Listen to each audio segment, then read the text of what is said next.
Salut, welcome to today's video. Today's video is something I've been willing to talk about for a while now, and I'm excited I'll be sharing this today. So I will be speaking on lessons I have learned as a driver in Lagos, Nigeria. So I'm saying Lagos, Nigeria because I haven't driven in any other part of the world, but for the past will I say 30 something months, so about 2 years plus, I've been driving myself.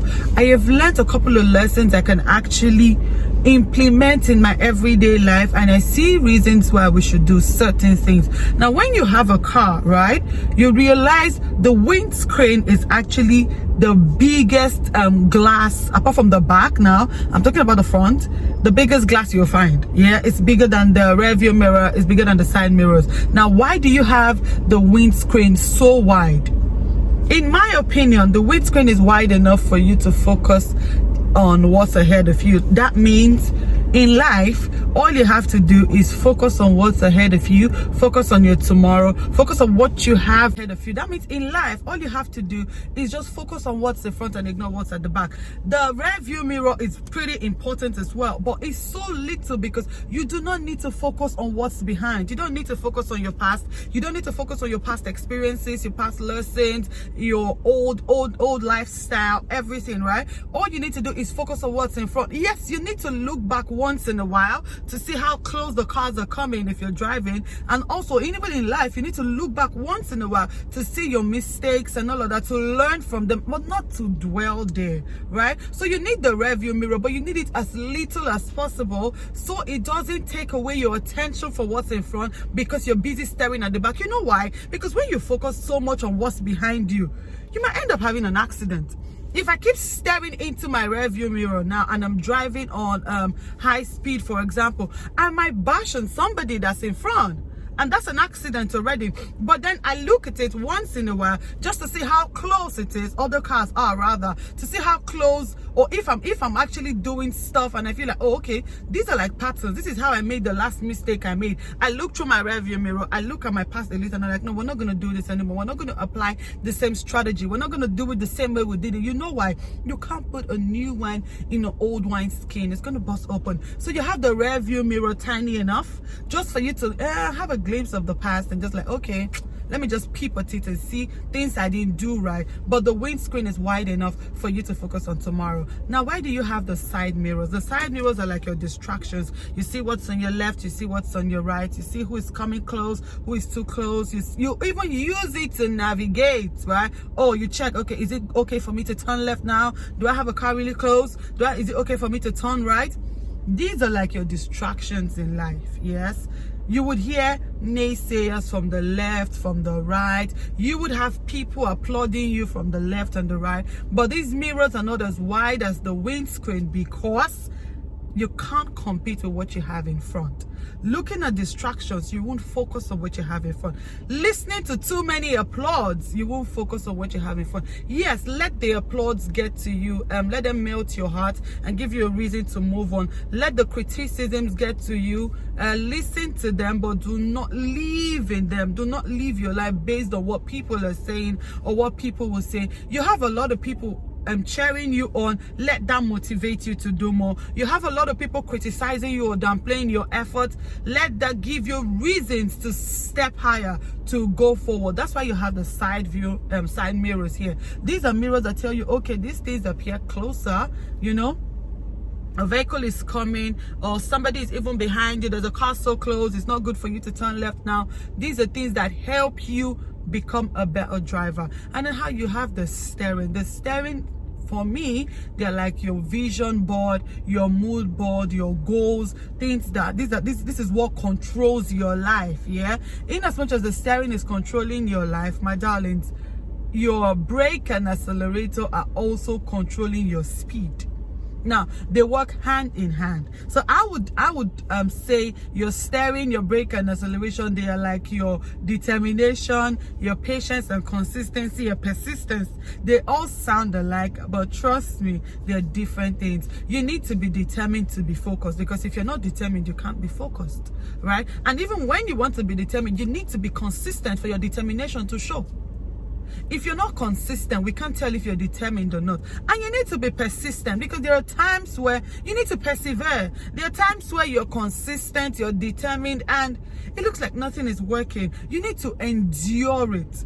A lot of people do not talk about patience enough, like it should be spoken of. Trust me, you need all the perseverance in the world. You need all the patience in the world to literally let your determination show, to show that you're consistent and to show that you're focused. So all of these things make up the car. You have the stereo in the car that keeps you excited, that gives you music, gives you tunes, give you everything that would, make driving fun for you. Depends on your kind of person. Some people listen to radio, some play music. Like I have a playlist, worship playlist. At times I'm in the mood for some secular music. I have a playlist I listen to.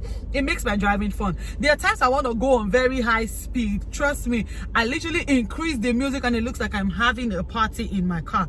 Now these stereos are like entertainment in life, you know, things that make you stretch, things that keep you sane. You can't do away with these things. For some people, sleep keeps them sane. For some people, reading a book keeps them sane. For some people, traveling keeps them sane. For me, a combination of all these things I just mentioned keeps me sane. I like to read. Most times when I'm stressed, I read a book. At times when I'm really stressed, I work out. I haven't been stressed in a long time, so I haven't gone to the gym, but that's not so good, yeah, because I really need to keep exercising to keep my mind and my body in shape and in check, yeah. But what I'm trying to say is we all have these things that we need to keep us sane, because life in itself is not fair, life is not easy, but you need things to keep you in check. You need things to let you know that, okay, you know what, darling, we're doing this. It could be your friend. For some people it could be sleep. For some people it could be a trip, you know. You need to know the things that literally work for you as a person, as an individual. So when you have all of this in check, trust me, you're going to be a very good driver. You have your air conditioner in the car that keeps it keeps you cool, yeah. It makes driving easy. I don't know if you've actually tried to drive in traffic without your AC on. Probably your AC is bad or faulty for that day. You will drive like a mad person. I don't know how people do it, but I can't. So these air conditioners are things that keep you calm in life, right? Some people, retail therapy keeps them calm. For example, there are times I'm really stressed and I just shop for something I don't even need. I think it's a bad habit, I don't know, but maybe at the end of the day I may eventually see the need for that thing. But for some people, retail therapy keeps them calm. For some people, it could be one thing or the other. Just all you need to do is look for that thing that works for you. You also have your tires, and your tires are the most, I think they're very important. I won't say most important, but they're equally super important, because if your tires aren't fit enough for the day's movement, trust me, you're gonna be stuck. And in life, I feel your tires are your people that God has placed in your life to move you from one stage to the other. So you need to check on them. You need to make sure that your relationship with them is strong, your relationship with them is valuable, your relationship with them is good. If not, they won't carry you as far as they are supposed to, right? You need to make sure the people that God has blessed you with, you don't ruin that relationship. You don't ruin that blessing with your bad habits, with your bad culture, your bad attitude. See, we are all human beings and we have our lapses, we have our flaws here and there, but it's good you do a self-evaluation all the time to know, okay, am I the problem? If you realize you're always losing people, am I the problem? Good people, I mean. I don't mean you're shedding skin or you're separating the grain from the chaff. No, I mean if you're always losing good people in your life, I think you need to do a self-evaluation. What's the problem? Why am I losing people? Is there something I'm not doing right? Is there something my people complain about that I do not even notice? Or is there something people actually, is there a problem people have with me, right? Because if these people are not solid enough to move you from point A to point B, trust me, you're gonna go really slow. And no man is an island. You can't do life alone. If you say, oh, you don't need nobody, you can do it on your own, my darling, to be very honest, you're not gonna go as far as you would have gone if you had good people. So one thing you should do always is, as much as you check on your tires to make sure there's no nail, it's not gonna go flat on the road, yeah. And even when it goes flat, you can easily find a organizer to pump it for you. That's how you need to check on your people, to make sure there are no loopholes in your relationship. You're not gonna lose them. You know, you're making sure that you're giving them value. You're watering them as much as they're watering you. And you watering people that are watering you doesn't mean you have to give them money if money money is what they're giving to you. You could give them advice, you could pray for them, you could be a shoulder to lean on, you could be a prayer partner, you could be whatever they need. They may have money to give you, you don't have money to give to them, and that's okay. Because I see a lot of people say, oh, what can you give a rich person? You can give a rich person your listening ear, you can give a rich person your shoulder to lean on, you can give a rich person your time, you can give a rich person your skill, you can give a rich person something, your hands, you know, you can give a rich person